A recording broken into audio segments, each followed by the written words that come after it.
আমি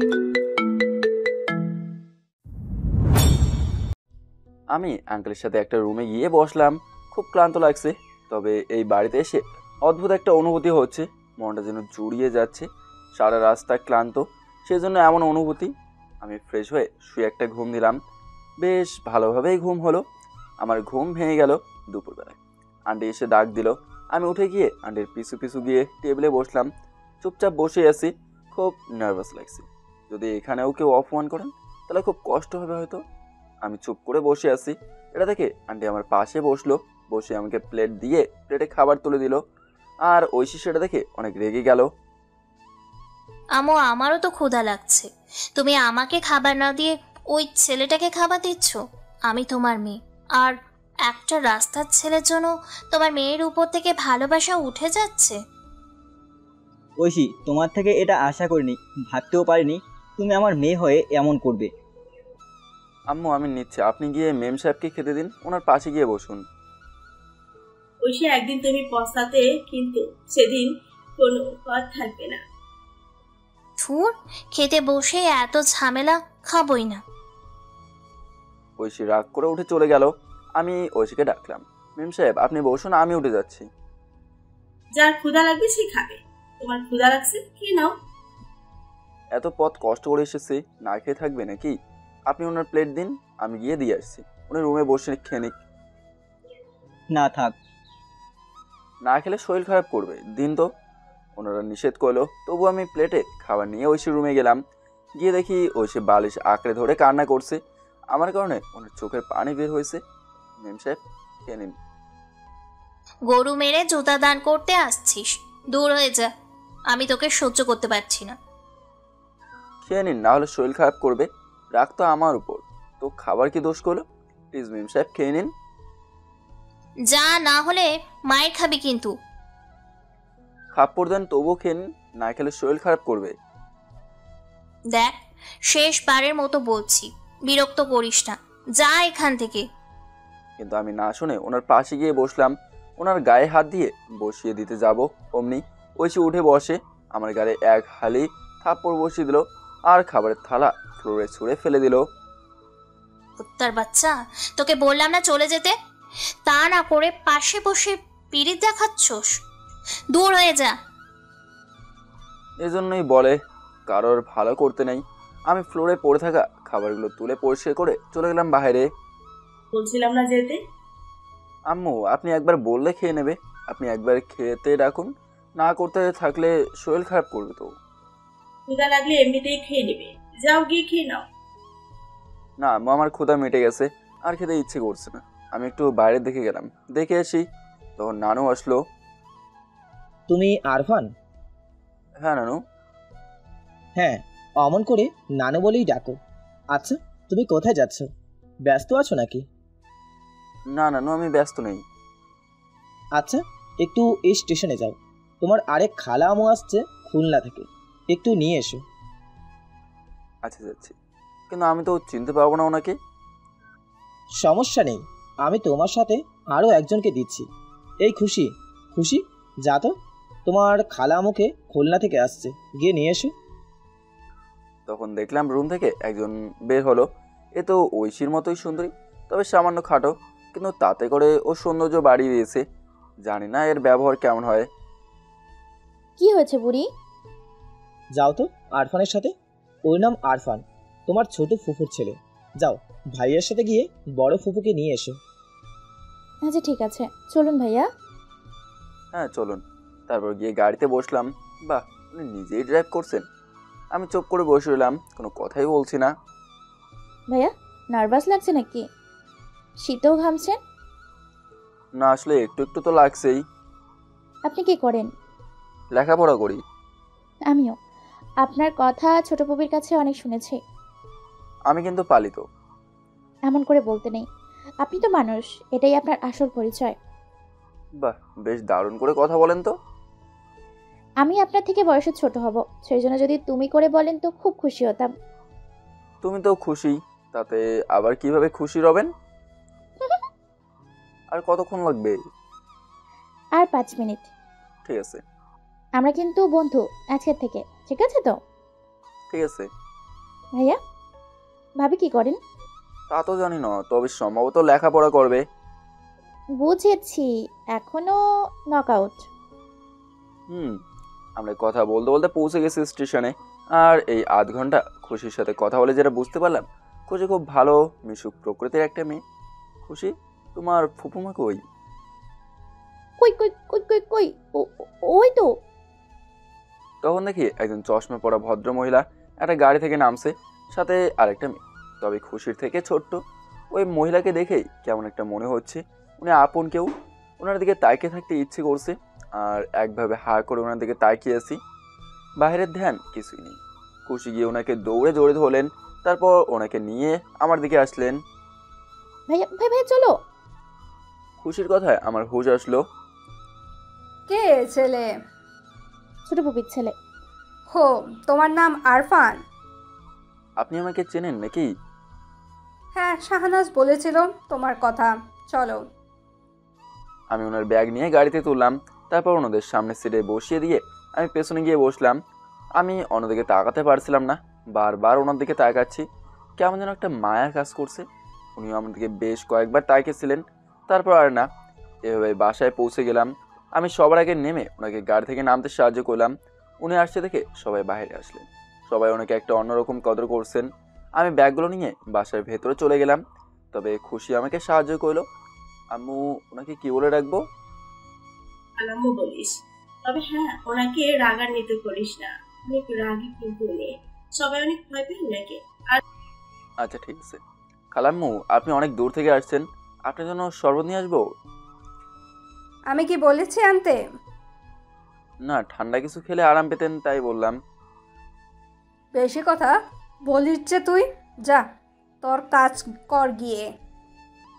তবুও আমি গিয়ে ওনার জন্য আপেলের শরবত নিয়ে আসলাম। নিন, খেয়ে নিন। তোকে বলেছি আনতে, যা না, না হলে মার খাবি। তাতে আপত্তি নেই, তবে খেয়ে নিন। এই শাহনাজ, তোর ছেলেকে নিয়ে যা। এখন ওনাকে বিরক্ত করিস না, আর এদিকে আয়। মন খারাপ করে চলে আসলাম। এনার মেজাজ তো ঐশীর মতো হট টেম্পার। আমি দুপুরে গিয়ে গোসল করে নিলাম। ঐশী খেয়েছে কিনা সেটা দেখে আসি। তিনি তো আমার উপর রাগ করে সকালে খান নাই। সোজা ঐশীর রুমের সামনে গিয়ে নক করলাম। মেম সাহেব আসতে পারি? কোনো দরকার? আপনি খেয়েছেন কিনা জানতে আসলাম। কেন, না খেলে খাইয়ে দেবে বুঝি? যা আমার সামনে থেকে, সহ্য করতে পারছি না তোকে। ঠিক আছে, যাচ্ছি। আপনার মেজাজ আর খালাম্মুর মেজাজ পুরো 180 ডিগ্রি ভোল্টের। যাবি এখান থেকে? যাচ্ছি, খেয়ে নিলে পারতেন। আমি কি না খেয়ে আছি? যা এখান থেকে। আমি ওখান থেকে চলে আসলাম, তখন দেখি খুশি ডাকছে। ভাইয়া এখানে আসো, একসাথে গল্প করি। আমি গিয়ে ওদের সাথে জয়েন করলাম। ভাইয়া, এ হলো দিয়া, ফুপুর মেয়ে। কেমন আছেন দিয়া? ভালো, তবে তুমি করে বলেন। ঠিক আছে, তুমিও বলো। আচ্ছা দিয়া, তোমার ভাই বোন নেই? ভাইয়া? না, নেই। অনেক মন খারাপ হয়ে গেল। আরে দিয়া, মন খারাপ করো না। দেখো, আল্লাহ কাকে কোথায় কিভাবে দেবে কেউ জানেন না। হ্যাঁ, চলো বাইরে গিয়ে সবাইকে কাজে সাহায্য করি। চলো। আমরা সবাই বাইরে আসলাম। খানিক বাদে আম্মু আর বাছা অন্যরা খাবার পরিবেশন করছে। আমি গিয়ে ওদের সবাইকে সাহায্য করতে লাগলাম। সবাইকে খাবার পরিবেশন করে তারপর আমি খেতে লাগলাম। শাহানাজ, তোর আরফান কিন্তু বেশ কাজের আর অনেক মিশুক। রেখে দাও তোমাদের কাছে। ঐশী, খালাম্মু, আপনারে আর একটু রাইস দেই? এই, তুই আমার ব্যাপারে একদম কথা বলবি না। আপনি জানেন না খালাম্মু, ওর ফিরে কথা বলার ওস্তাদ। লাজ লজ্জা বলে কিছুই নেই। তাই তো দেখছি। আপু, আরফানের মতো একটা ছেলে জুড়ি মেলা ভার। আম্মু, ভাইয়া কিন্তু বেশ ভালো। এই, যাকে তাকে ভাই কেন বানাতে চাস? আমার ভাইয়াটা নেই তাই। আল্লাহ তাকে আমার থেকে নিয়ে নিছে, সেই জন্য নেই। কই, আমি তো মন খারাপ করি না। তুই কিসের জন্য মন খারাপ করিস? একদম মন খারাপ করবি না। ঠিক আছে। যাই বলিস তোরা, আরফান কিন্তু সবার প্রিয় হয়ে উঠেছে। হ্যাঁ একদম। সবাই হাসাহাসি করছে, তবে ঐশী রেগে ফুলতেছে।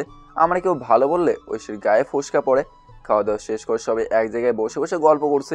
আমি দিয়া আর খুশি ফোনে লুডো খেলছি। বিকেলবেলাতে দেখি ঐশী বারান্দায় একা একা বসে আছে। আমি গিয়ে ঐশীর সামনে দাঁড়িয়ে, মেম সাহেব মন খারাপ? সবার সামনে খুব ভালো হচ্ছিস, তোরে এমন অপমানিত করব সবার সামনে যে তুই মুখ দেখাতে পারবি না। আমার কি দোষ? তুই চল এখান থেকে, না হলে সবাই তোকে তাড়িয়ে দেবে, তোকে আর প্রশ্রয় দেবে না। মেম সাহেব আপনি কেন এমন করেন? দিয়া আর খুশি তো আমার সাথে খারাপ ব্যবহার করে না। যা ওদের কাছে যা, ফকিন্নি। তুই আমার কাছে কেন? সবার সামনে অপমান করবেন? এমন চাল দেব যে আম্মু পর্যন্ত তোকে বের করে দেবে, দেখে নিস। মেম সাহেব আমাকে এত অপমান কেন করেন? আপনার কি কখনো মনে হয় না যে এসব করা উচিত নয়? তোকে খুন করলেও মনে হবে না যে কেন করলাম।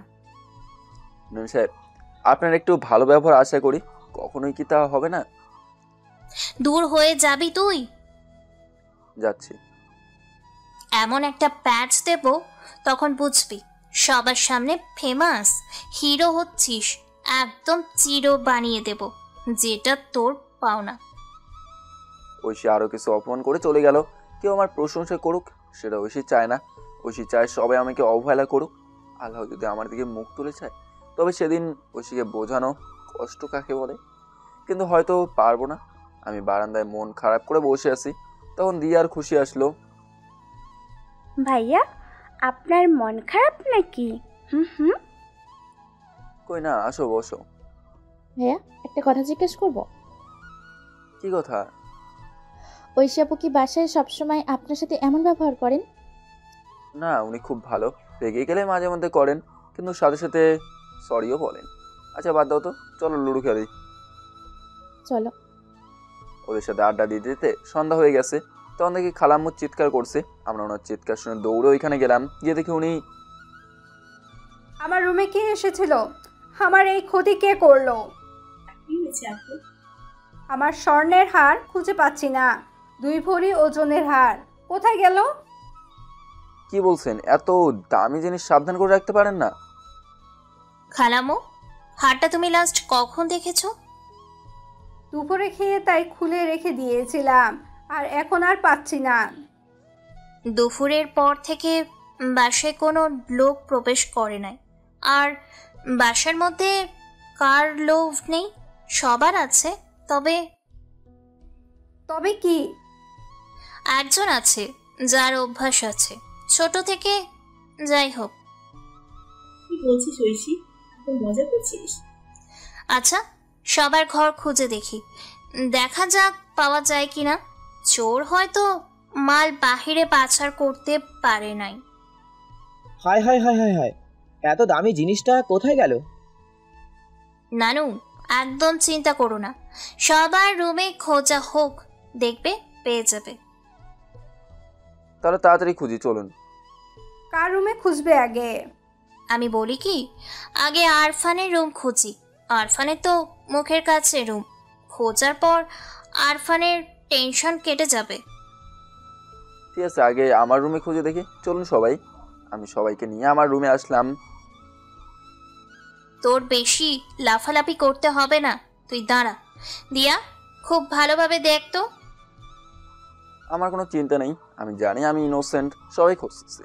হঠাৎ করে যেটা দেখলাম তাতে করে আমার দুনিয়া অন্ধকার হয়ে গেছে। দিয়া আমার জামা কাপড়ের ব্যাগ থেকে একটা হার খুঁজে বের করছে। সাথে সাথে সে হারটা ঐশী হাতে নিয়ে। খালাম্মু, ভালো করে দেখো তো, এটা সেই হারটা কি? হ্যাঁ, এটাই তো আমার সেই হার। না, এটা তোমার না, এটা মনে হয় আরফানের, তাই না? তোমার যদি হতো তোমার কাছে থাকতো। এটা আরফানের, সেই জন্য আরফানের কাছে আছে। আরফান, তুই এত দামি হার কোথায় পেলি? বিশ্বাস করুন আপনারা, আমি জানি না এটা কার আর কোথা থেকে আসলো। আমি সম্পূর্ণ নির্দোষ। হারটার পা হয়েছে, সে খালাম্মুর কাছে থাকতে পছন্দ করছে না, তাই তোর কাছে এসেছে। শাহানাজ, তোর ভদ্র ছেলে, ওর জুড়ি মেলা ভার। এই তো দেখ দেখ দেখ, সেই দামি জিনিসটা চুরি করলো। আপনারা বিশ্বাস করুন, আমি জানি না এটা কোথা থেকে আসলো। থাক, বলা লাগবে না, আমি জানি তুই কেমন। কাক ময়ূরের পালক লাগালে কখনো ময়ূর হয় না। কাক কাকি, তোরে আব্বু বস্তি থেকে তুলে এনেছেন, আর তুই তার সম্মান এভাবে মিশিয়ে দিলি। তোরে তো নিজের ছেলে ভাবতো আম্মু, তার সম্মান দেখলি না? এত নীচ তুই। আপনারা বিশ্বাস করুন, আমি জানি না এটা কিভাবে হলো। আমি চুরি করে নেই। মন্দিরে কে? আমি কলা খাইনি, তোরে তো বলিনি চুরি করেছিস, তবুও তুই নিজের মুখে বললি। তবে মিথ্যে কথা। আম্মু বিশ্বাস করো, আমি জানি না কোথা থেকে আসলো। আমি হাত নেই নাই। শাহানাজ, তোর বাসায় একটা চোর পুষতেছিস, তোদের কি কোনো মান সম্মান নেই? বুঝতে পারছি না, বাবু এমন ধরনের ছেলে না। তুমি জানো না এর স্বভাব? আমি জানি ও কলেজে গিয়েও লোকের পকেট কাটে। আমি তোমাকে কিছু বলি নাই, মন খারাপ করবে বলে। চোরের কোনো ক্ষতি নেই। আপনারা বিশ্বাস করুন, আমি জানি না ওই হার আমার ব্যাগে আসলো কোথা থেকে। খালাম্মু, কয়লার ময়লা যায় না ধুলে। ওরে যতই ভদ্র সমাজে রাখা হোক, ওর আসল নিত ওর মধ্যে ফুটে উঠবে। চোরের একটাই শাস্তি, ওরে পুলিশে দিতে হবে। আমি বাবুর হয়ে ক্ষমা চাইছি, আপনারা দয়া করে ওরে পুলিশে দেবেন না। স্যার না, আপনার মাথা নত হোক আমি চাই না, আপনি কোনো কথা বলেন না। মাথা আর রেখেছিস চুরি করে? ডুবিয়েই তো দিয়েছিস, তার কি করবি? পুলিশে ফোন দাও তো। আমি আরফানকে নিয়ে চলে যাচ্ছি, আর কোনো দিন আসবো না। আর হ্যাঁ চাইলে ওই হাতের 10 গুণ দাম আমি দিচ্ছি, তবু আপনারা আরফানকে পুলিশে দিয়েন না। আব্বু, তোমার আশকারা পেয়ে পেয়ে আজ এত দূর। আজ বাসায় চুরি করেছে, তো কাল বাহিরে চুরি করবে। আচ্ছা ঠিক আছে, ওরে নিয়ে যাও। তোমার কথায় আজকে ছেড়ে দিলাম, তবে ওর মুখ আর দ্বিতীয়বার আমি যেন না দেখি। ঐশী, যে অবস্থায় আছো সেই অবস্থায় বাসায় চলো, আর এক মুহূর্ত থাকবো না। এরপর আমরা সবাই গাড়িতে গিয়ে বসলাম। পুরো রাস্তায় কেউ কারোর সাথে কথা বলে নাই, তবে আমার চোখের জলে গেঞ্জি ভেজে গেছে। বাসায় আসতে আসতে সকাল হয়ে গেছে। বাসায় আসবার পর স্যার বিশ্বাস করুন, আপনি বিশ্বাস কর, আমি জানি না ওই হার আমার কাছে আসলো কিভাবে। আমি চোর না। আমি তোকে জানি তুই কখনোই এই কাজ করতে পারিস না, তবে চিন্তা করিস না, সব ঠিক হয়ে যাবে। একদম মন খারাপ করিস না, যা গিয়ে শুয়ে পড়। আরফান গোসল করে শুয়ে পড়, আমি খাবার রান্না করে তাই রাখছি। আমিও চলে আসতে লাগলাম। হিরে হিরো, কোথায় গেল তোর সম্মান?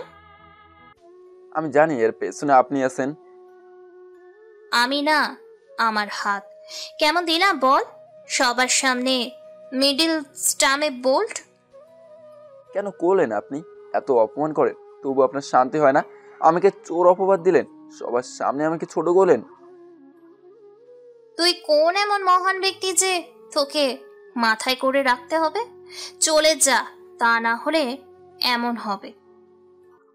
ম্যাম সাহেব, আপনি যে কাজটা করলেন মনে রাখবে, তবে মনে রাখবেন যদি কখনো সুযোগ আসে তাহলে সেদিনের জবাব দেব। আমি যা না তাই বললেন। তোর সুযোগ দেরি কর, 2 দিন পরই খালাম্মু আসছে, তখন তোকে একেবারে তাড়ানোর ব্যবস্থা করব। আপনার থেকে এতটা আশা করিনি। তোকে আর সহ্য করতে পারছি না। আমি রুমে চলে আসলাম। বাথরুমে গিয়ে শাওয়ার ছেড়ে দিয়ে ফুল দমে কান্না করলাম। মনটা কষ্টে ভেঙে গেছে। এত ভালো ব্যবহার করি আর আমার সাথে এত খারাপ ব্যবহার। সবার সামনে আমাকে চোর বানালো, এতটা খারাপ আমি। গোসল শেষ করে রুমে শুয়ে পড়লাম। সারা রাত ঘুমও আসছে না, তবুও কষ্ট করে ঘুমালাম। দুপুর পার হয়ে গেল, তখন ঘুম ভাঙলো আম্মুর ডাকে। তারপর আমাকে খেতে রাখলো। আমি খাবো না, তবুও জোর করে খাইয়ে দিল। একটা চোরকে এত যত্ন করছো কেন? বেশি আমি মনে প্রাণে বিশ্বাস করি আরফান চোর না। তখন দেখি স্যার অফিস থেকে এসে চেয়ারে বসলেন। আরফান, ঐশী, তোমাদের সাথে কিছু কথা আছে, এদিকে এসো। আমি আর ঐশী গেলাম। ঐশী ওর আব্বুর পাশে বসলো। আর আমি স্যারের পায়ের কাছে। তখন তিনি কিছু কাগজপত্র বের করলেন, সম্ভবত দলিল। কি এগুলো আবু? দলিল। আমি তো বুড়ো হয়ে গেছি, তার জন্য সম্পত্তি ভাগ করে দিচ্ছি। কিসের ভাগ আবু? আমার কোনো ভাই বোন নেই, তোমার সবকিছু আমি একা পাবো। তাই বললে হয়? আরফান আছে, আর ওরও অধিকার আছে। ওই চোরটা আমার সম্পত্তির ভাগ পাবে? শুধু ভাগ না, এখন সবকিছু আরফানের নামে থাকবে। তোমার বিয়ের পর তুমি তোমারগুলো পাবে, তার আগে না। আর যদি তুমি আরফানের সাথে খারাপ ব্যবহার করো, তাহলে আরফান যদি সম্পত্তি তোমাকে না দেয়, তাহলে কিছু করার থাকবে না। আর বিয়ের আগে তুমি কিছুই পাবে না, বিয়ের পর সব পাবে। তবে এখন যদি বাবুর সাথে সাধারণ আচরণ না করো, তাহলে তোমার কপাল পুড়বে। আরফান, যাও, দলিলগুলো তোমার কাছে রেখে দাও। আব্বু, ওই ছেলেকে সব দিয়ে দিলে? আর আমি তোমার মেয়ে, আমার কোনো অধিকার নেই? আমি তোমার কেউ না, ওই তোমার সব? তোমার সম্পূর্ণ অধিকার আছে, তবে তোমার মানবতা নেই। আগে মানবতা অর্জন করো, তারপর সব পাবে। আর আরফানের সাথে আর যেন কখনো খারাপ আচরণ করতে না দেখি, তাহলে কিন্তু কিছু পাবে না। আর আরফান, তুমি শক্ত হবে, অন্যায়কে একদম প্রশ্রয় দিবে না। ঐশী কোনো অন্যায় করলে তার প্রতিবাদ করবে। ঐশী ওর রুমে চলে গেল। জানি না ঐশী এবার কতটা ভয়ঙ্কর হবে। তবে স্যারের সিদ্ধান্ত আমি না করলে তিনি আমার উপর রাগ করেন। আম্মু সম্মতি দিলেন। আমার মন এখনো ভালো হয় নাই। হঠাৎ করে দেখি ফোন বেজে উঠলো। Unknown number. রিসিভ করলাম। ভাইয়া, কি করছো? এই তো বসে আছি। তুমি কি করছো খুশি? আর কেন ফোন দিয়েছো? ভাইয়া, এইভাবে কেন বলেন? আমি জানি তো আপনি এমন ছেলে না। কেউ আপনার বিরুদ্ধে এসব করেছে আপনাকে ফাঁসানোর জন্য। আন্টি কি করছে? বসে আছে বাইরে। আন্টির কাছে একটু ফোনটা দেবে, কথা বলতাম। ভাইয়া, উনি কথা বললে বলে দেবেন, আর কেউ ওনার সাথে কথা বলবেন। দাও না, খুব ইচ্ছে করছে। আর একটু কথা বলি, একবার সরি বলবো, প্লিজ খুশি দাও। লাইনে থাকুন, দিচ্ছি। খানিক বাদে। কে? খালাম্মু, আপনি বিশ্বাস করুন, আমি জানি না আপনার হার কেমন করে আমার ব্যাগে আসলো। তুই চুরি করে আবার ফোন দিয়েছিস? খালাম্মু, আমি এতিম হতে পারি, কিন্তু চোর না। আপনার পায়ে পড়ি, আমাকে চোর বলবেন না। চোরকে চোর বলবো না তো কি বলবো? তুই একটা চোর। আপনাকে কিভাবে বোঝাই আমি চোর না, আমি চুরি করিনি। ফোন রাখ, চুরি করে আবার সাউগিরি করছে। আমি মন খারাপ করে বসে রইলাম। তখন ঐশী আসলো। আরফান? ওর মুখ থেকে আমার নাম শুনে আমি অবাক। আজ প্রথম আমার নাম ধরে ডাকছে, বুঝতে পারছি না। বাবু, যা হয়ে গেছে সব ভুলে গিয়ে আমরা কি বন্ধু হতে পারি না? আমি তো ওনার কথা আকাশ থেকে পড়লাম। আমি জানি আমি ভুল করেছি, প্লিজ ক্ষমা করে দে। সব ভুলে যাই, আমার ভুল বুঝতে পারছি। আমি তো ঐশীর কথায় হা করে তাকিয়েছি। এই মেয়ে এত ভালো ব্যবহার কেন করছে? আরফান, বড় অবাক হচ্ছিস তাই না? এখন ভাবছিস আমি সম্পত্তির জন্য তোর সাথে ভালো ব্যবহার করছি, তাই না? কিন্তু বিশ্বাস কর, তা মোটেও নয়। আর তুই তো বিশ্বাস করবি না, কারণ আমি তোর বিশ্বাসের অযোগ্য হয়ে গেছি। এত খারাপ ব্যবহার করেছি যে ক্ষমা করে দিতে পারবি না, তাই না? না না, এ কি বলছেন মেম সাহেব? আমি কোনোদিন আপনার উপর রাগ করে নাই। আমি জানি তো আপনি মুখে মুখে খারাপ ব্যবহার করেন, কিন্তু মন থেকে করেন না। সত্যিই কিছু মনে করিস নাই? মোটেও না। তাহলে আজকে থেকে আমরা বন্ধু। আমি স্বপ্ন দেখছি না তো, এটা কিভাবে সম্ভব? ঐশী আমার সাথে এত ভালো ব্যবহার কেন করছে? কি হলো, বন্ধু হবি না? না, আসলে আমি তো এতিম আর ফকিন্নি। তুই তো এখনো আমার উপর রেগে আছিস। না না মেম সাহেব, আমি রেগে নেই। তাহলে বন্ধু হচ্ছিস না কেন? না মেম সাহেব, ভয় লাগে। গরিব এতিম, এদের না দূরে থাকতে হয়, আর আমি তো আপনাদের ঘাড়ে চড়ে আছি। এসব কথাগুলো না বলেও পারতিস। দেখ, আমি আর কোনো দিন তোর সাথে খারাপ ব্যবহার করব না। নে, প্লিজ বন্ধু হয়ে যা।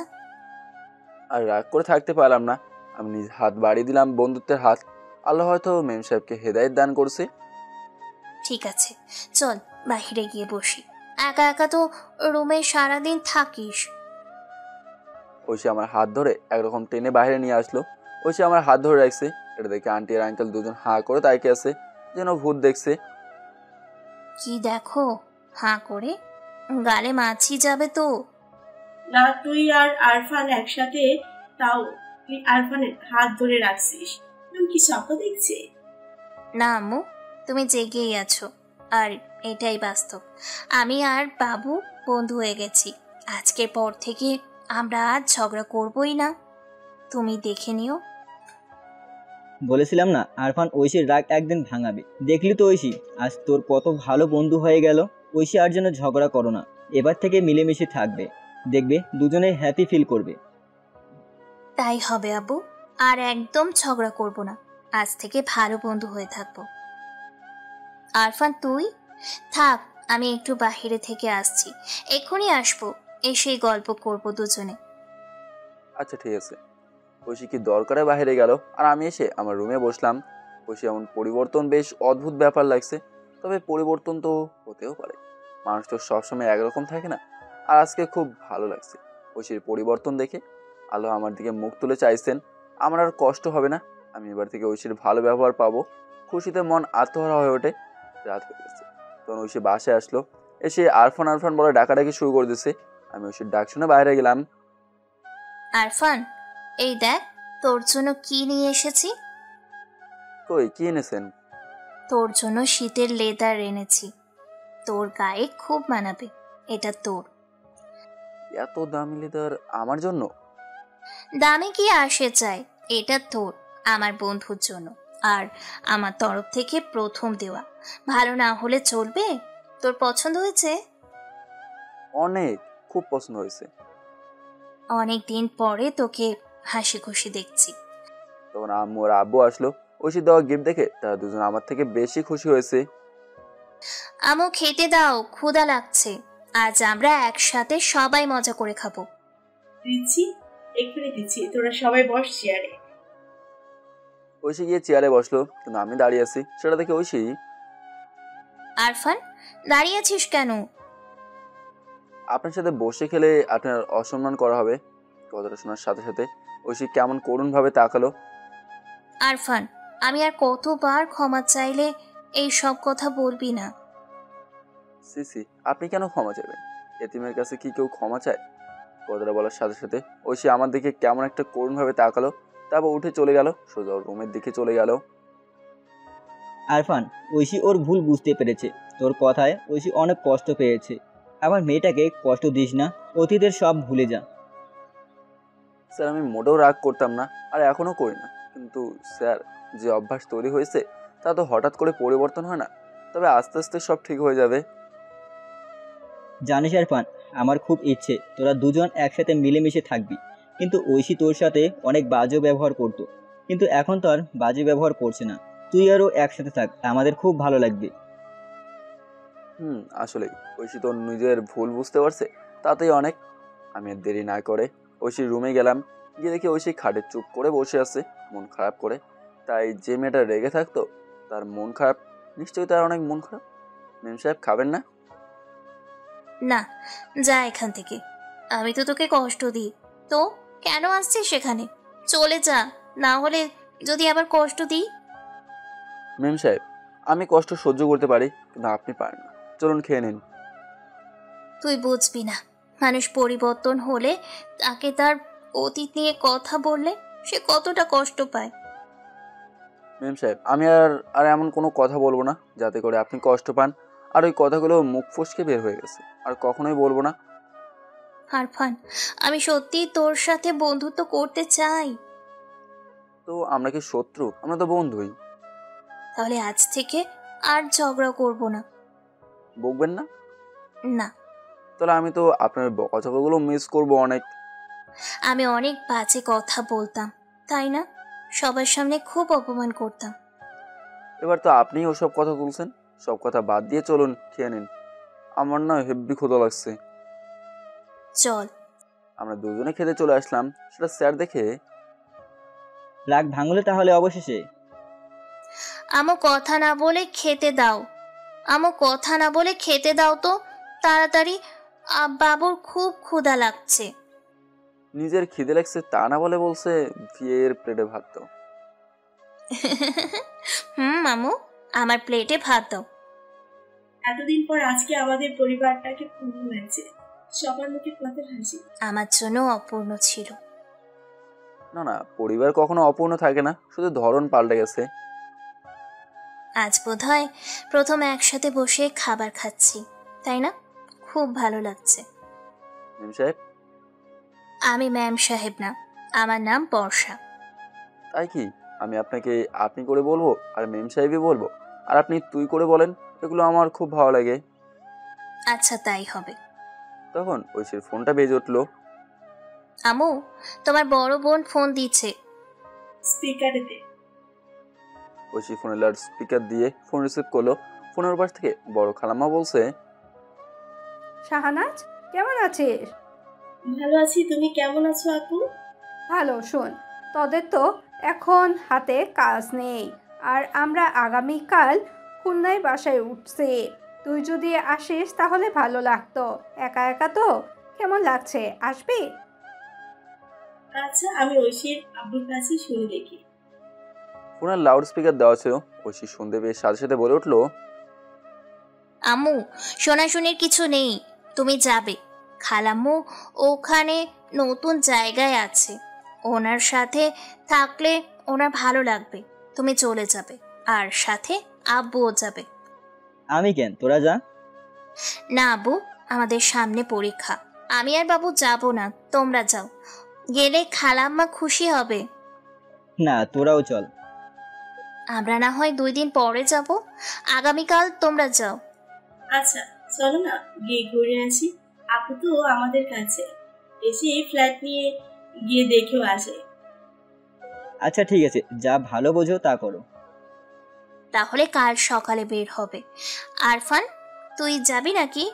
তোর যেতে হবে না, বড় খালাম্মা তোর সাথে অনেক খারাপ ব্যবহার করে, আর আমি তো তোরে খালাম্মুর সামনে। মেম সাহেব ওসব কথা বাদ দেন, আমি যাব না, আমি থাকছি। আম্মু আপনারা যান। এবার মজা করে খাওয়া দাওয়া শেষ করে ঘুমাতে রুমে চলে গেলাম। আজ নিজেকে একটু বেশি খুশি লাগছে। কতদিন বললে ভুল হবে, ফার্স্ট টাইম ঐশীর সাথে বসে খাবার খেলাম, ঐশীর ভালো ব্যবহার পেলাম। খাটে কম্বল নিয়ে শুতে যাব, তখন ঐশী রুমে আসলো। কি রে, ঘুমাতে যাচ্ছিস নাকি? না এই তো, আসেন মেম সাহেব। এখন ঘুমাবি? না, বাইরের শীত তো, তাই এসে শুলাম। আচ্ছা ঘুমা, কালকে কথা হবে। Good night. Very good night to ma'am সাহেব। ঐশী তখন মুচকে একটা হাসি দিয়ে চলে গেল। ঐশী হাসলে খুব সুন্দর লাগে। থ্যাঙ্কস গড, ঐশীর মনটাকে উদার করে দেওয়ার জন্য। এত সুন্দর ব্যবহার, পুরানো সব রাগ অভিমান সব পানি হয়ে গেছে। আমি ঘুমিয়ে পড়লাম। আজ কতদিন পর শান্তির ঘুম আসলো। সকালে খুব শান্তিতে ঘুমিয়ে আসি, কম্বল মুড়ি দিয়ে। তখন অনুভব করলাম কেউ আমার মুখে ঠান্ডা কিছু একটা দিছে। ঘুম ভাঙতে দেখে ঐশী আমার মুখে ওর ঠান্ডা হাত দিয়ে রাখছে। শীতের সকালে ঠান্ডা হাত গায়ে দিছে। কেমন রাগ সেটা বলে বোঝানোর মতো না, প্রচন্ড রকমের রাগ হচ্ছিল। কিন্তু ঐশীর হাসি থেকে রাগগুলো জল হয়ে গেল। এত সকাল হয়ে গেছে, তবুও উঠছিস না? আর দেরি করলে কিন্তু মোটর থেকে পাইপ লাইন নিয়ে এসে গায়ে পানি দেব। ব্যস্ত উঠ, ফ্রেশ হয়ে নে, আমরা খালামুনির বাসায় যাবে। বললেই হয়, ঠান্ডা হাত গায়ে দেওয়ার কি কোনো দরকার ছিল? এতদিন তোর শত্রু হয়ে তোকে জ্বালাতাম, আর এখন বন্ধু হয়ে খুব জ্বালাবো তোকে। তোকে রাগাতে আমার খুব ভালো লাগে। নে, ওঠে ফ্রেশ হয়ে নে, আমি বাহিরে তোর জন্য অপেক্ষা করছি। ঐশী খাট থেকে নেমে বাইরে চলে গেল, আর আমি আরামদায়ক কম্বল থেকে বের হয়ে ফ্রেশ হয়ে নিলাম। তারপর ঐশীর দেওয়ার লেদার গায়ে দিয়ে বাইরে আসি। এসে দেখি আমুদের গোছানো প্রায় শেষ। আম্মু, তোমাদের গোছানো শেষ? আমরা আর কি গোছালাম, সব তো ঐশী গুছিয়ে দিল, আমরা তো বসেছিলাম। মেম সাহেবের তো দেখছি খুব তাড়া। মোটেও না, খালাম্মু নতুন জায়গায় আসছে, তাই আমাকে যেতে বলেছি, না হলে আমি যেতে দিতাম না। না চলো তাড়াতাড়ি যাই। তোমরা ব্যাক করবে কবে? 2 দিন পর। তাই অনেক? কি অনেক? না, অনেক দিন, তাই বলছি। আচ্ছা চল, আমাদের সাথে গাড়ি পর্যন্ত চল। হ্যাঁ চলুন। আমি ব্যাগটা নিলাম, তারপর তাদের গাড়িতে বসিয়ে দিলাম। সাবধানে যাবেন আর খুব তাড়াতাড়ি চলে আসবেন। আরফান, ঐশী, তোরা চলে আসিস কাল। তাহলে আমরা পরশু চলে আসতে পারবো, তোদের সাথে চলে আসবো। আচ্ছা সে হবে, তোমরা এখন যাও। মামা, গাড়ি স্টার্ট দিন। গাড়ি চলতে শুরু করলো। আরফান, তুই বাসায় যা, আমি একটু পরে আসছি, একটা ইমার্জেন্সি কাজ আছে। কখন আসবেন? ঘন্টা 2 পরে। ঠিক আছে যান। আমিও এক জায়গায় যাব, আমারও একটু দরকার আছে। আমি বাসা থেকে গুছিয়ে চলে গেলাম প্রয়োজন মেটাতে। বাসায় আসতে একটু লেট হলো। 3 ঘন্টা পর বাসায় আসলাম, তারপর কাগজটা ড্রয়ারে রাখলাম, তারপর বাইরে আসলাম। এসে দেখি ঐশী বাইরে বসে আছে। ঐশী কেমন জানি চিন্তিত দেখাচ্ছে। কি চিন্তা করছেন? আমার কথায় যেন ওর জ্ঞান আসলো। হুম হুম হুম হুম না কিছু না। কোথাও গেছিলি? এত দেরি কেন লাগলো? জ্যামে আটকে গেছিলাম। আরফান তুই বস, আমি তোর জন্য জুস নিয়ে আসছি। শীতে কেউ কি জুস খায়? খেলে ভালো লাগবে, আরাম ফিল করবি। আচ্ছা ঠিক আছে, নিয়ে এসো। কি হলো? ঐশী শীতের মধ্যে ঘামছে। ঐশী কিচেন রুমে চলে গেল। ঐশী তো ওখানে একা একা আছে। আমি যাই, গিয়ে দেখি কীভাবে জুস বানায়। আমি উঠে কিচেনের দিকে এগোতে লাগলাম। তখনই ঐশী কারোর সাথে ফোনে কথা বলছে। কি বলছে জানার জন্য জানলার ধারে দাঁড়ালাম। কথাগুলো ঠিক এমন। এই, এটা খেয়ে মরবে তো? মরবে, তবে কাজটা কি ঠিক করছিস? ঠিক না তো কি? আমার সম্পত্তির সব আব্বু ওই ফকিরনি এতিমকে দিয়ে দেবে, তাই কি আমি বসে বসে দেখব? আব্বু বলে কি, আরফান যদি সম্পত্তি আমাকে দেয় তবে নাকি আমি পাবো, তা না হলে না। কিন্তু আব্বু তো জানে না তার মেয়ে কত জেদি। না থাকবে বাঁশ, না বাঁচবে বাঁশি। আরফানকে মেরে ফেললে আমার ঘাড়ে দোষ যেন না চাপে, সেই জন্য এই 2 দিন ফকিরনিটার সাথে কি ভালো ব্যবহারটা না করলাম, যাতে করে আবু বুঝতে না পারে আমি মেরেছি বলতে সরিয়ে দিয়েছি পথের কাঁটাকে। আমার জীবনটা অতিষ্ঠ করে দিচ্ছে হ্যাঁ ফকিরনি। সেই ছোট থেকে ওর সরানোর অনেক চেষ্টা করেছি, ছলে পলে কাজ হয় নাই, এখন কৌশল করেছি। তবু পৃথিবী থেকে সরাবি? এতিমদের বাঁচার কোনো অধিকার নেই। ওরা এক একজন আমাদের মতো মেয়েদের জীবন অতিষ্ঠ করে দিচ্ছে। যা ভালো বুঝিস তাই কর, তবে সাবধান, কথাটা লিক হয় না যেন, তাহলে কিন্তু আমাদের ফাঁসিতে ঝুলতে হবে। না রে, কাকপক্ষী তো জানবে না, মরলেই গুম করে দিব। আমি তখন নিজেকে বিশ্বাস করতে পারছি না। পৃথিবীটা অন্ধকার করে আনছে, মাথা ঘুরছে। শুধুমাত্র সম্পত্তির জন্য আমার সাথে এত বড় অভিনয়, আর আমি এত বড় বোঝা। আজ এতিম বলে আমি এত খারাপ, আমি ফকিরনি তাই বলে এত অবহেলা, এত বড় ছলনা। তবে তাই হবে? ঐশী যেটা চেয়েছে, আমি তো অনাথ, আমার জন্য কেন একটা মেয়ে এত ঝামেলা সহ্য করবে? আমার তো আসলেই বেঁচে থাকার কোনো অধিকার নেই। আমি তাড়াতাড়ি জানলার ধার থেকে নিজের রুমে চলে আসলাম। এত বড় ছলনা করলো আমার সাথে, এত নিখুঁত অভিনয়। আমি এতটাই অপ্রয়োজনীয় বস্তু? ঠিক আছে, যার প্রয়োজন নেই সে চলে যাবে। আমি তো আসলে একটা বোঝা। আমি ড্রয়ার থেকে কাগজ, যেটায় আমি সব কিছু ঐশীর নামে দিয়ে দিছি, সেটা লুকিয়ে পকেটে রাখলাম। চোখের পানিটা মুছে আয়নাতে দেখলাম, না ঠিক আছে, বোঝা যাচ্ছে না। আমি রুম থেকে সোজা ঐশীর কাছে চলে আসলাম মরার জন্য।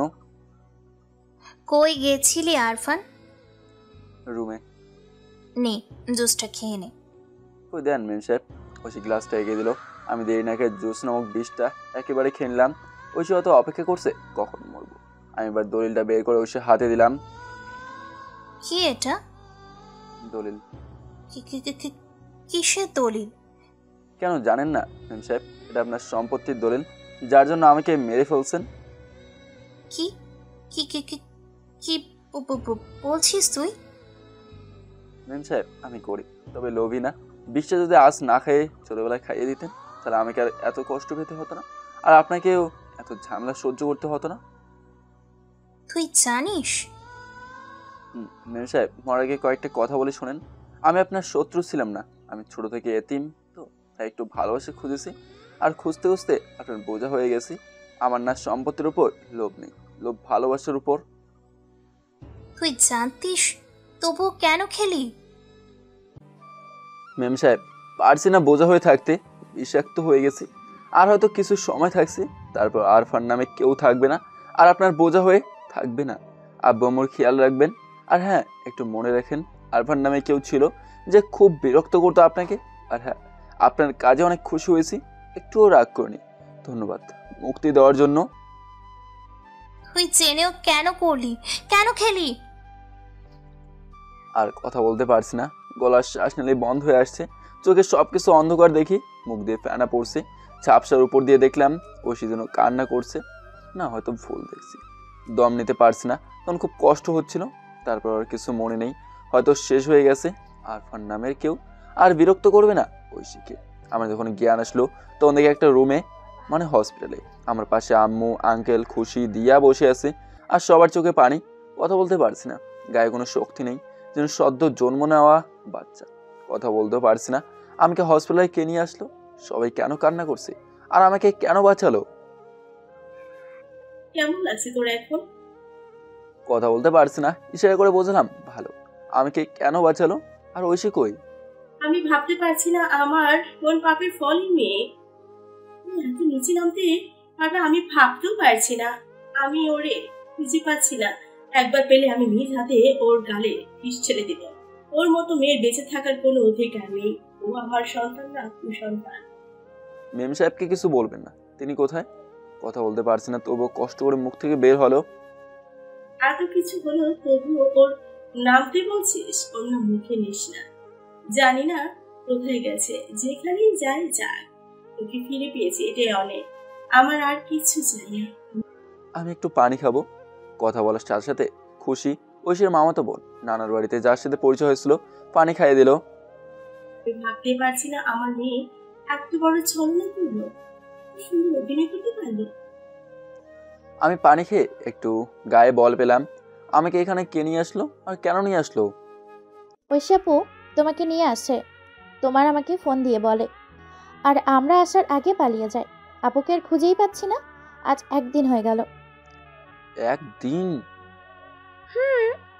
একদিন পর তোমার জ্ঞান আসলো। ঐশী কোথায় জানো? এত কিছুর পরেও ঐশীর নাম কেন করছিস? আমি মা হয়ে ওরে ত্যাগ করেছি, আর কি তুই ওর নাম বারবার বলছিস? তোমাকে সত্যি কেউ জানো না ঐশী কোথায়? যেখানেই থাকে থাকো, আমার স্বার্থপর মেয়ের দরকার নেই। আমার কোনো মেয়ে নেই, আমার শুধু একটা ছেলে, আর সে হলো আমার আরফান। আম্মু, আমি আপনাদের পালিত, আর মেম সাহেব কিন্তু আপনার নিজের মেয়ে। প্লিজ তার খোঁজ নিন, কোথায় সে? চুপ করে থাক তুই। আমি ডাক্তারের সাথে কথা বলে দেখি, ওরে বাসায় নিয়ে যাব। আন্টি উঠে চলে গেল, তখন আমি দিয়ার খুশি কেবিনে। তোমরা জানো না মেম সাহেব কোথায়? ভাইয়া, এত কিছুর পর তুমি ওই মেয়ের নাম মুখে আনছো? আল্লাহর কাছে লাখো কোটি শুক্রিয়া যে তোমাকে ফিরে পেলাম। ওর নাম আর মুখেই এনো না, যেখানে যাই যাক। একটা মেয়ে দুদিন কোথায় গেছে তোমরা একটুও খোঁজ নিলে না? তখন আন্টি রুমে আসলো। বাবু, বিকেলে থেকে বাসায় নিয়ে যেতে পারবো? দুপুরে ওরে আর একবার দেখতে ডাক্তার। আম্মু, তোমরা বাসা থেকে ফ্রেশ হয়ে আসো, তোমাদের চোখ মুখের তো অবস্থা বেহাল হয়ে গেছে। ওরে একা রেখে? আমি কি বাচ্চা যে হারিয়ে যাব? আমার কাছে কেউ একটা ফোন দাও, তোমরা গুছিয়ে ফ্রেশ হয়ে চলে এসো, আমি ততক্ষণ ফোন চালাবো। ভাইয়া নাও আমার ফোন। আচ্ছা, সাবধানে যেও। ওরা চলে গেল, ওখানে ওরা আছে। এটা আমার কাছে কেমন লাগছে, একটা এতিমের জন্য ওরা কেন কষ্ট করবে? তবে ঐশী এতটা পাশান, ঐশীর মনে কি একটু মায়া নেই আমার জন্য? এতগুলো বছর একসাথে ছিলাম, তবুও আমাকে মারতে ওর বিবেকে বাঁধলো না। এই দুনিয়াতে কি জীবনের থেকেও অর্থের মূল্য অনেক বেশি? মানুষের জীবনের কি মূল্য নেই? তবে আমি ঐশীর কাজে কোনো মাইন্ড করি নাই, বিন্দু মাত্রও না। তবে ঐশীর জন্য চিন্তা হচ্ছে, মেয়েটা গেল কোথায়? ঐশীর কথা চিন্তা করতে করতে অনেকক্ষণ পার হয়ে গেল। আমি তখন খেয়াল করলাম কি যেন দরজার পাশে আমার দিকে উঁকি দিয়ে তাকিয়ে আছে, পর্দা দেওয়া, তার উপর তার মুখ ঢাকা, আমার দিকে একভাবে তাকিয়ে আছে। আমি শোয়া থেকে উঠে কেবিনে হেলান দিয়ে বসলাম, তখন তাকে ভালোভাবে দেখতে পেলাম, তবে খালি তার চোখ দুটো, আর দেখেই চিনতে পারলাম। মেম সাহেব, আপনি এতদিন কোথায় ছিলেন? প্লিজ আমার সামনে আসুন। আমার কথা বলার সাথে সাথে ঐশী সেখান থেকে দৌড়ে চলে গেল। আমি যে দৌড়ে যাব কিন্তু স্যালাইন চলছে, সেজন্য যেতে পারলাম না। তবে আমি ডাকার সাথে সাথে ঐশী ছুটে পালালো।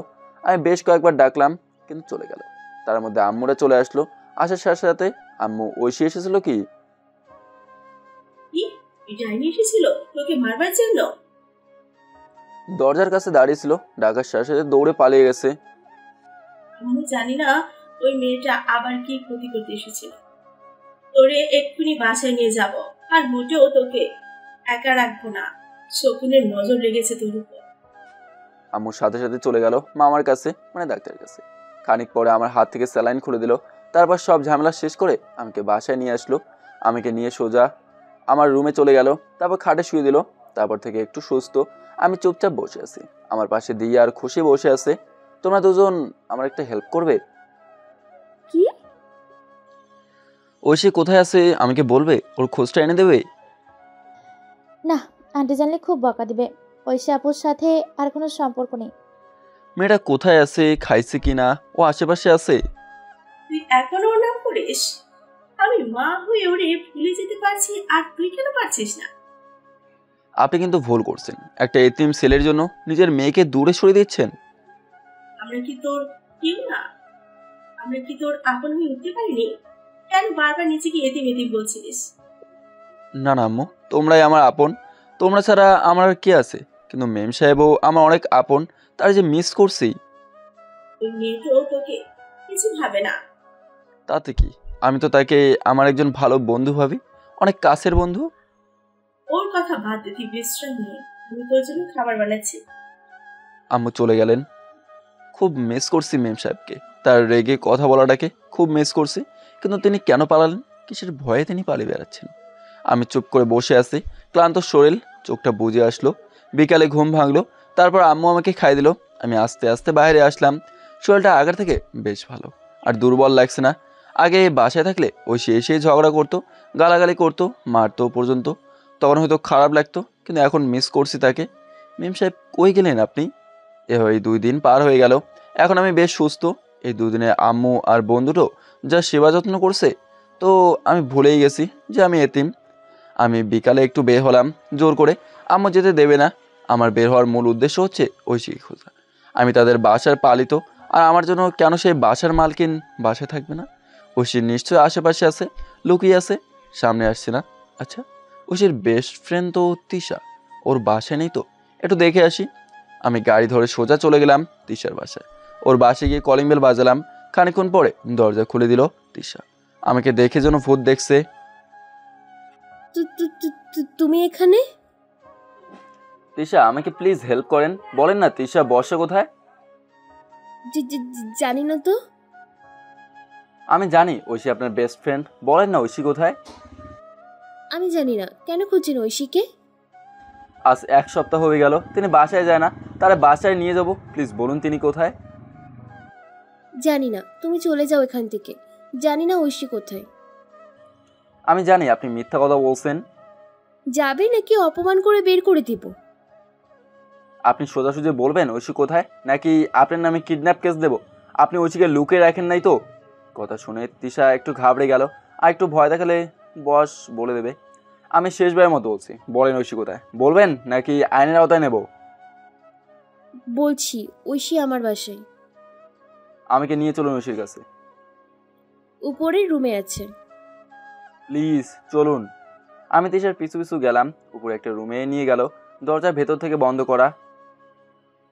ঐশী দরজা খোল। দরজাটা খুলে দিল। ঐশীকে দেখে আমি শকড খেলাম, চিনতেই পারছি না ঐশীকে। এটা কোন ঐশী? শেষবার যে ঐশীকে দেখেছি সে ঐশী কোথায়? কত রোগা মলিন হয়ে গেছে, চোখের নিচে কান্নার পানির স্বর পড়ে গেছে, মুখটা কতটুকু হয়ে গেছে, চেহারার লাবণ্য কমে গেছে। মেম সাহেব, আপনি লুকিয়ে আছেন কেন? কিন্তু ঐশী কোনো কথা না বলে ফ্লোরে বসে পড়লো। মাথা মাটিতে নুয়ে দিয়ে গলা ছেড়ে দিয়ে কান্না করছে, অনেক জোরে কান্না করছে। মেম সাহেব, কান্না করছেন কেন? আমি বেঁচে আছি সেটা দেখে কি কান্না করছেন? আপনি যদি বলেন তাহলে আমি একদম মরে যাব, তবু কান্না করুন না, বাসে চলুন। আমার বাসা নেই। একটা খুনির কোনো বাসা থাকে না। চলে যা তুই। আমি তোকে দেখে সহ্য করতে পারছি না। আমি তোর সামনে দাঁড়াতে পারছি না। মেম সাহেব, আপনি এখন কান্না করলে কি করে হবে? আপনি যেটা চাইছিলেন সেটাই তো আমি করছি। আমার থেকে চলে যা। আমি আপনাকে নিতে এসেছি আর নিয়েই যাব। আমি যাব না। মেম সাহেব, আপনি কিসের জন্য বাসে যাচ্ছেন না? কিসের জন্য পালিয়ে বেড়াচ্ছেন? আমি খুনি। কি বলছেন? কাকে খুন করলেন? যাচ্ছিস না? প্লিজ আরফান, তোর পায়ে পড়ি, চলে যা। আসিস না আমার সামনে, আমি একা থাকতে চাই। মেম সাহেব, আপনি এখনই বাসে যাবেন, আর কোনো কথা নেই। কি জন্য যাব? আমি যাওয়ার সব রাস্তা বন্ধ করে ফেলছি। আমার এখন একটাই রাস্তা, আর তা হলো তোদের থেকে দূরে থাকা। মেম সাহেব, আপনি কেন এমন করছেন? যা হয়ে গেছে সব অতীত, আর অতীতকে মনে রাখতে নেই। চলে যা। তুই কেন আসলি? আমি তোর খুন করতে চাইছিলাম। আমি বুঝতে পারিনি তুই আমার শত্রু না। আমি তোর শত্রু। সম্পত্তির জন্য আমি তোকে মেরে ফেলতে চাইছি। মেম সাহেব, ওটা নিয়তির খেলা। দেখুন, ওটা আমার কপালে ছিল। আপনি কেন চলে আসবেন? আসা উচিত তো আমার, কারণ সব কাজের মূল আমি। আমি যে কাজ করেছি সেটা হলো ক্ষমা সীমার বাহিরে। মেম সাহেব, আমি কখনোই আপনার উপর বিন্দু মাত্র রাগ করে নেই। যা হচ্ছে ভুলে যান। চলুন বাসে চলুন। আমি এত করে বোঝাচ্ছি, কিন্তু ঐশী কান্না করেই যাচ্ছে। কান্নার কারণে কথা বলতে পারছে না। একদিনে মেয়েটার অবস্থা, আমি ঐশীর পাশে বসে ঐশীকে তুললাম। আজ প্রথম ঐশীকে স্পর্শ করলাম, কিন্তু ও কোনো কথা বলছে না, একভাবে কান্নাই করছে। মেম সাহেব, বাসে চলুন। যাব না বাসায়। আপনার বাসা আর আপনি যাবেন না বললেই হলো? কিসের জন্য যাবেন না? মানুষ কি ভুল করে না? ভুল সব মানুষ করে। ভুল করে বলেই ক্ষমার এত মূল। আপনি বাসে চলুন। আম্মু আপনার জন্য মন খারাপ করে আছে। একটা খুনির কোনো জায়গা নেই ওই পবিত্র বাড়িতে। মেম সাহেব, আপনি খুনি না। আপনার মতো কোমলমতি মেয়ে খুনি হতে পারে না। যেটা ছিল ওটা একটা মিস্টেক, আর আমি সম্পূর্ণ সুস্থ। তুই আমাকে বাসায় নিয়ে যাওয়ার জন্য জোর করছিস, কিন্তু সেই আমি তোরে বাসা থেকে বের করে দিতাম, বিষ খাওয়ালাম ছলনা করে। মেম সাহেব, আপনি ভুল করে ফেলছেন। তাই বলে বাসায় কেন যাবেন না? আরে ওসব কথা তুললে তো আর কোনো সম্পর্ক থাকবে না। চলুন বাসে চলুন। আর একটা কথাও না, আমি ঐশীকে আর কোনো কথা বলতে দিলাম না। ঐশীর হাত ধরে সোজা গাড়িতে নিয়ে বসলাম। তিশা, ধন্যবাদ ঐশীকে দেখে রাখার জন্য। আরফান, ঐশীকে দেখে রেখো। ঐশী কিন্তু কিছুই খাচ্ছে না, রাতে ঘুমাচ্ছে না, রাত দিনভর কান্না করছে। চিন্তা করবেন না ভাই। আমি সোজা গিয়ে গাড়িতে বসলাম। গিয়ে দেখি ঐশী কান্না করছে। মেম সাহেব, কান্না করছেন কেন? আপনার চোখে পানি মানে না। রাগী লোকেই আপনাকে মানায়। আমি যারে মেরে ফেলতে চাইছি সেই আমাকে বাঁচাচ্ছে। কেন করছিস? আপনি বলেছিলেন না আমি আপনার সব থেকে কাছের বন্ধু, আর বন্ধু কষ্ট পাচ্ছে সেটা আমি কিভাবে দেখব? ওটা তো অভিনয় ছিল। জানিস আমি যে অন্যায় করেছি তার কোনো ক্ষমা নেই।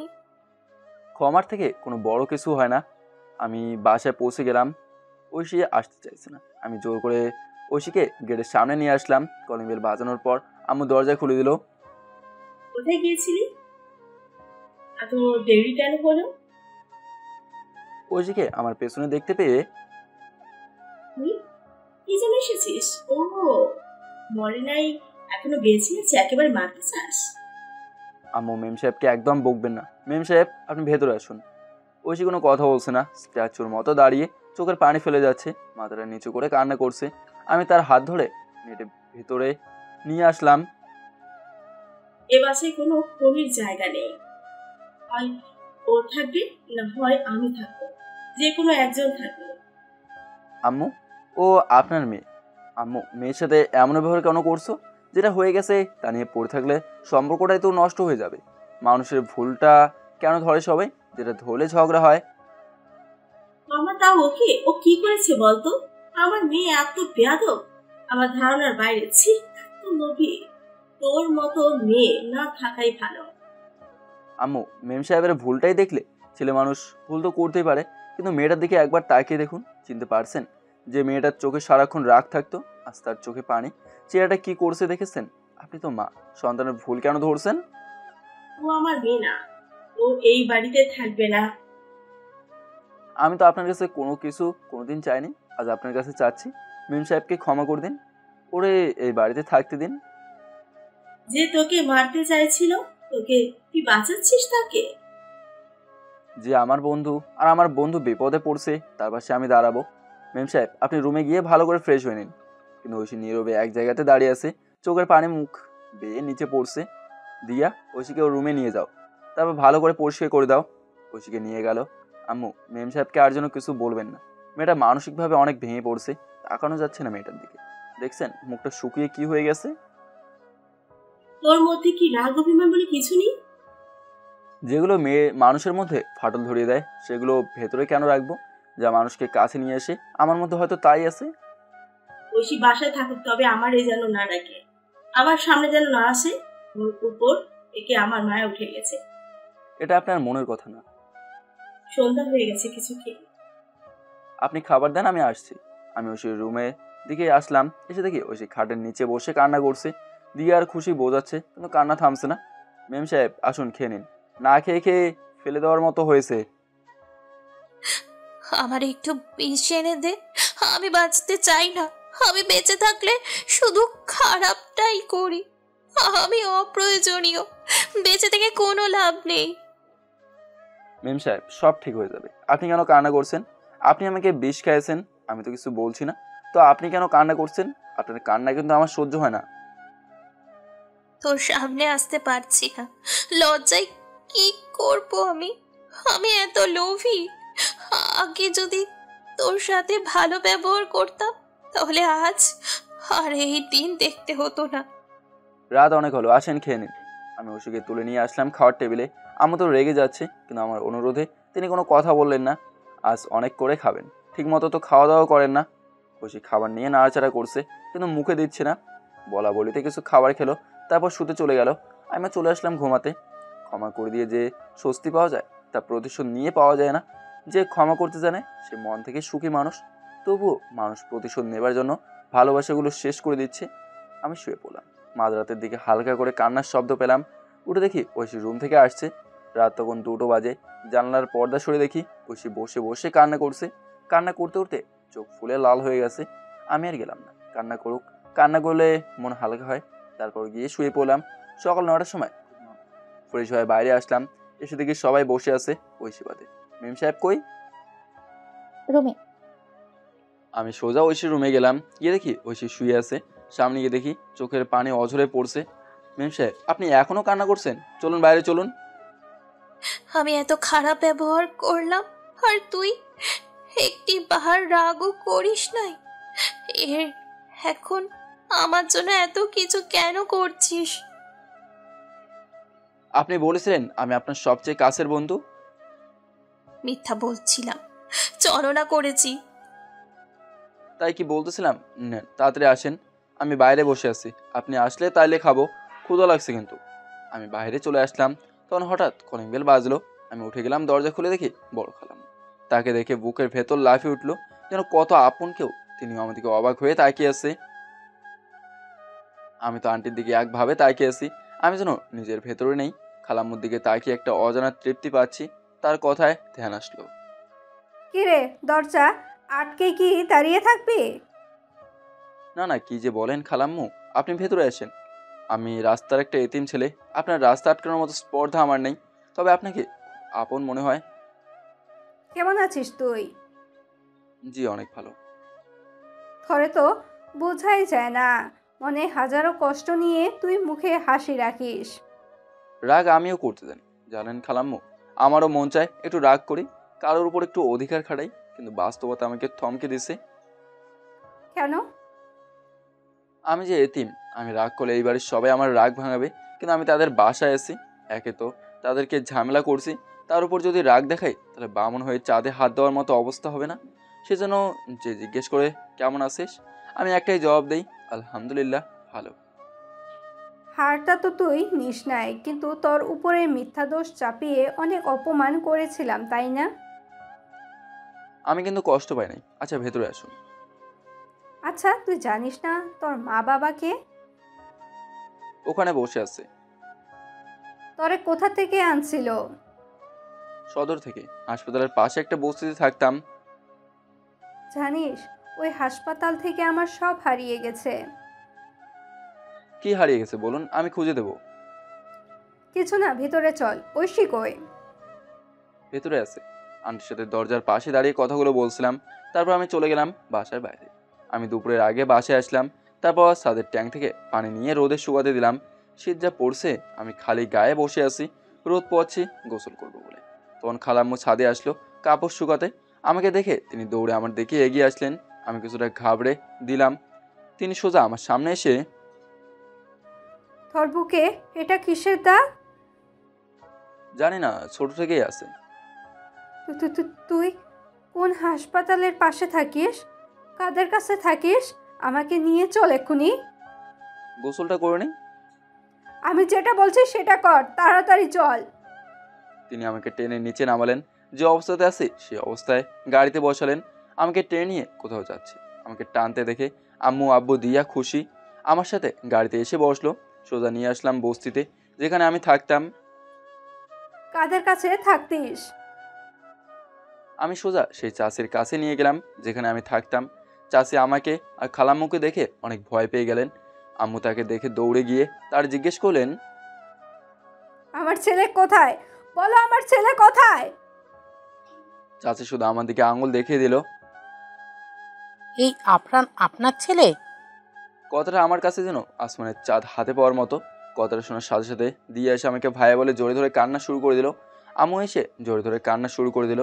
কি হচ্ছে সব যেন মাথার উপর দিয়ে যাচ্ছে। আমি বুঝতেই পারছি না কি হচ্ছে এসব।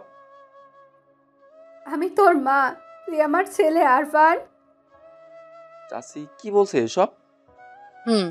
তুই যখন ছোট তখন তোকে আমি চুরি করে আনি, এর জন্য আমাকে 10 লক্ষ টাকা দিয়েছিল। কি করিয়েছে? আমি তার কাছে কসম দিয়েছি আমি বলতে পারবো না, আমাকে ক্ষমা করে দে। আচ্ছা ঠিক আছে, যাও, তোমারে ক্ষমা করে দিলাম। আমি আমার ছেলেকে পেয়েছি, এটাই অনেক। আমি তাহলে এতিম না? না, তুই কেন ইতিম হবি? তোর মা বাবা বোন সবাই আছে। আমি আমার ছেলেকে পেয়েছি, এটাই অনেক। চল বাবা, তরে আর আমি চোখের আড়াল করব না। আম্মুর সাথে সাথে তাদের মেবি বাসার ফোন করলো। তার বুকের মানিককে ফিরে পেয়েছে। তারপর সোজা খালাম্মুর বাসায় নিয়ে আসলো। খালাম্মু তো আমাকে জোরে ধরে কান্না করছে। আমার চোখ থেকে জল গড়িয়ে পড়ছে টপ টপ করে। ঐশীর আম্মু এখন থেকে খালাম্মু। তখন ঐশীর নিচে আসলো। কি হয়েছে? সবাই কেন কান্না করছো? আমার ভাইয়াকে খুঁজে পেয়েছি। কই? দিয়া তখন আমার দিকে আঙুল দিয়ে দেখিয়ে দিল। এটাই আমার ভাইয়া, যাকে তোমরা এতিম বলে জানতে। বেশ অবাক হলো। শাহানাজ, তোদের অনেক ধন্যবাদ। আমি তোদের কাছে চিরঋণী হয়ে থাকব। তোরা আমার পাগলটাকে আগলে রেখেছিস। আমি তো আমার নিজের ছেলেকে আগলে রেখেছি। আমি আমার ছেলেকে বাসায় নিয়ে যাব, আর চোখের আলার করব না। এরই মধ্যে আব্বু চলে আসলো। আরফান চল বাসায়, তোর নিজের নতুন বাসা। আম্মু মানে ঐশীর আম্মুকে বললাম, আমি তোমাদের ছেলে কিভাবে থাকবো? তুই পাগল, তোর নিজের মা বাবাকে পেয়েছিস, দেখো তোর কাছে আনন্দের, আর তোর নিজের বাসায় যাবি। আমি আম্মুকে জোরে ধরে কান্না করে দিলাম। তারপর আমাকে আমার বাসায় নিয়ে গেল। চলে আসার সময় সবার সাথে কথা বলেছি, শুধু ঐশী বাদে। বেশ সুন্দর বাসা। আমাকে আমার রুম দেখিয়ে দিল। আমি আম্মু আব্বু বোন পেয়ে অনেক খুশি, কিন্তু যাদের কাছে মানুষ হয়েছি তাদের ছাড়া থাকতে পারছি না, কান্না পাচ্ছে। চলে আসার সময় আম্মু অনেক কান্না করেছিল। আমি আমার রুমে বসে আছি, তখন দিয়ে আসলো, এসে আমাকে জড়িয়ে ধরলো। ভাইয়া জানিস, তোর জন্য আম্মু খুব কান্না করতো। আমি তো কান্না করতাম জানো। তুমি করছিস কেন? নিজের বোনকে কেউ তুমি বলে? তুই করে বলবি। আমি তোর সাথে খুব ঝগড়া করব, তোরে শান্তিতে থাকতেই দেব না। ওরে শয়তান, তুই এত ফাজেল, দেখে তো বোঝাই যায় না। একটা কথা বলবি সত্যি করে? কি? ঐশীকে ভালোবাসিস? না রে, আমি কাউকে ভালোবাসি না। আমি ওকে শুধু ভালো বন্ধু ভাবি। আমি জানি তুই মন থেকে ঐশীকে অনেক ভালোবাসিস। না রে, ওসব কিছু না। আমি মা বাবা পেয়েও কেন যেন খুশি নেই। যখন একা থাকি তখন খুব মন খারাপ হয়ে যায়, মনে হয় কিছু একটা নেই, আমি যেন আমার নিজের ভেতরেও নেই। তবে আমার বোনটা আমাকে বেশি কষ্টে থাকতে দেয় না, সারাক্ষণ এসে ঝগড়া করে, আবার ওর সাথে ঝগড়া না করলে রাগ করে। আজ 1 সপ্তাহ হয়ে গেল আম্মুর সাথে ফোনে কথা হয়। আমি সকালে মন খারাপ করে বসে আছি, তখন আম্মু আসলো। আরফান, মন খারাপ কেন? তো কই না তো। মিথ্যা বলা লাগবে না। আমি প্রথম দিন তোকে দেখে কেমন জানি হয়ে গিয়েছিলাম। নারীর টান আমি সেদিনই টের পেয়েছিলাম। যা শাহানাজের বাসায় যা, গিয়ে ওদের নিয়ে আয়। তারপর সবাই একসাথে থাকলে আমারও ভালো লাগবে। এক্ষুনি যাচ্ছি। আম্মুর বলতে দেরি, কিন্তু আমার গোছাতে দেরি হলো না। 10 মিনিটের মধ্যেই গুছিয়ে বের হলাম। আমিও যাব। তোর গোছাতে আধা ঘন্টা লাগবে, যাওয়ার দরকার নেই। আমি তাড়াতাড়ি বের হলাম। 2 ঘন্টা পর পৌঁছে গেলাম। গিয়ে কলিং বেল বাজালাম। আম্মু দরজা খুলে দিল। তিনি আমাকে দেখে অনেক সারপ্রাইজিং হলেন। আমি কোনো কথা না বলে জোরে ধরে কান্না করে দিলাম। ভুলে গেছিলি তাই না? তোমাকে কিভাবে ভুলবো আমি? তুমি তো আমার মা, আর মাকে কোনো সন্তান ভুলে যেতে পারে? আমি একদম ভালো নেই, খুব মিস করেছি তোমাদের, সারাক্ষণ তোমাদের কথা মনে পড়ছে। আম্মু, ঐশী কই? ওর রুমে আছে। আমি ঐশীর রুমের দিকে গেলাম। দরজা খোলা আছে। আমি গিয়ে দেখি খাটে শুয়ে আছে। আমি পেছন থেকে ডাকলাম, মেম সাহেব। ডাক শুনে ঐশী পেছনে তাকে দেখে। আমি অবাক হয়ে তাকিয়ে আছে, চোখ দুটো এখনো ফুলে আছে, মন খারাপ। মেম সাহেব কেমন আছেন? কখন আসলি? এই মাত্র। কেমন আছেন বললেন না তো? ভালো। আমি দেখেই বুঝেছি কতটা ভালো আছেন। তুই কেমন আছিস? এখন সুস্থ আছিস তো? ঘুম একদম। কত গালাগাল করতাম, কত বাজে বাজে কথা বলতাম। এখন আর ওইসব কথা কেউ বলবে না। তোর সাথে এত খারাপ ব্যবহার করেছি, তোকে মেরে ফেলতে চাইছি, তবুও তুই আমাকে কিছু বললি না। জানিস, তোর কাছে যে ক্ষমা চাইবো সেই পথটুকু রাখিনি। তুষ, কি যে বলেন! আপনি কেন ক্ষমা চাইবেন? আর বাদ দেন তো ওসব কথা। আমি নিমন্ত্রণ করতে আসছি, বাইরে আসুন।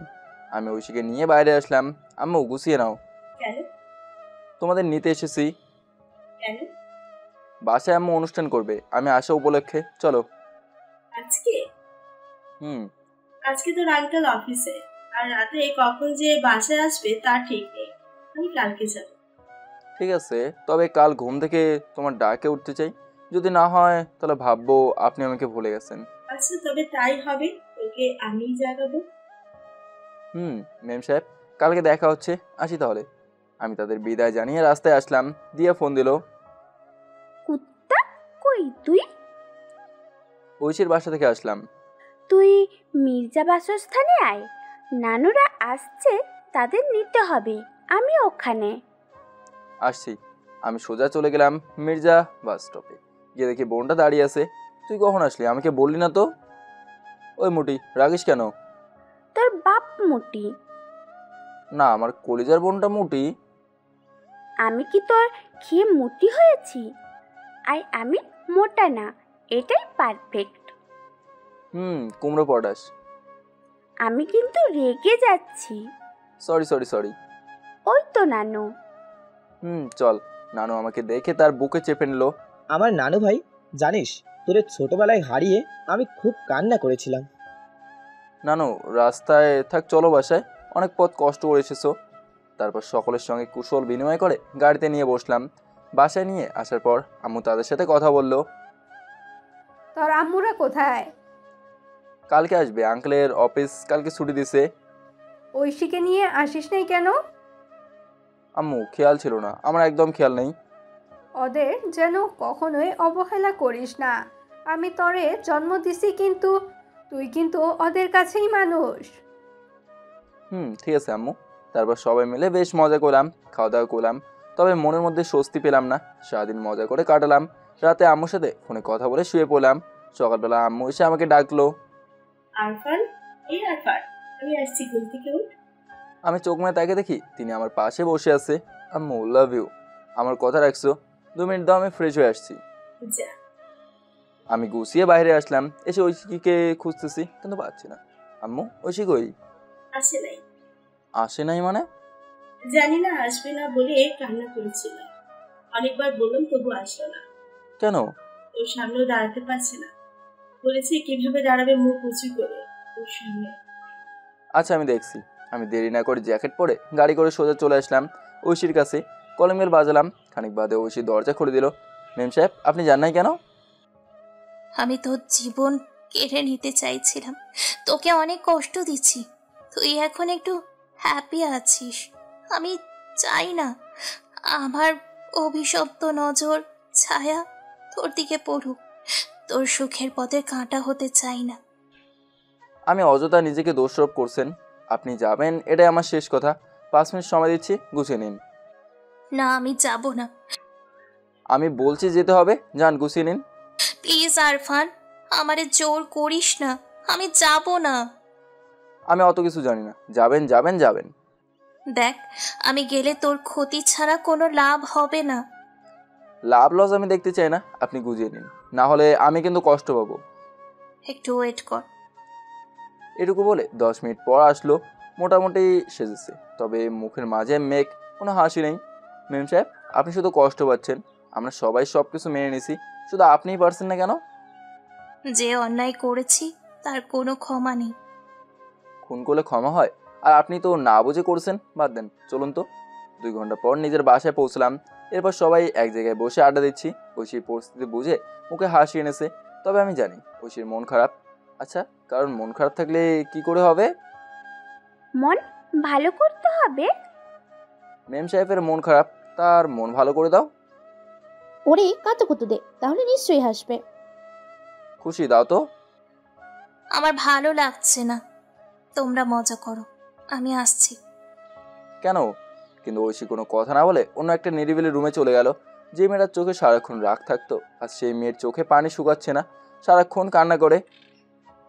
আস্তে আস্তে সব ঠিক হয়ে যাবে।